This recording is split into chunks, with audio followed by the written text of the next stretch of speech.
KTMB எனப்படும் மலேயன் railway நிறுவனம் வரவிருக்கும் ஹரிராயா பெருநாளை முன்னிட்டு பயண தேவையை பூர்த்தி செய்ய மார்ச் 28 முதல் ஏப்ரல் 6 வரை கூடுதலாக 4 ETS ரயில் சேவைகளை வழங்க உள்ளது. KTMB வெளியிட்ட அறிக்கையில் இந்த கூடுதல் சேவை பயணம் KL சென்ட்ரல் படாங் பசார் KL சென்ட்ரல் மற்றும் KL central Butterworth KL central ஆகிய வழித்தடங்களை உள்ளடக்கியது என தெரிவித்துள்ளது. தற்போது ETS ரயில்களின் அனைத்து டிக்கெட்டுகளும் விற்று முடிந்ததால் அதிகமான பயண தேவையை பூர்த்தி செய்ய இந்த நடவடிக்கை எடுக்கப்பட்டுள்ளது. இந்த கூடுதல் சேவையின் மூலம் தினமும் 1260 டிக்கெட்டுகள் விற்பனைக்கு இருக்கும். இதில் மொத்தமாக 12,600 இருக்கைகள் பயணிகளுக்காக வழங்கப்படும் என்று KTMB தெரிவித்துள்ளது. இந்த கூடுதல் ரயில் சேவைக்கான டிக்கெட்டுகளின் விற்பனை இன்று காலை 10 மணி முதல் தொடங்கியது.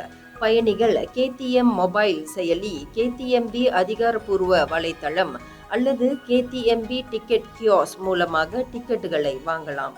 இந்தியர்களின் இதய குரல் மக்களோசை.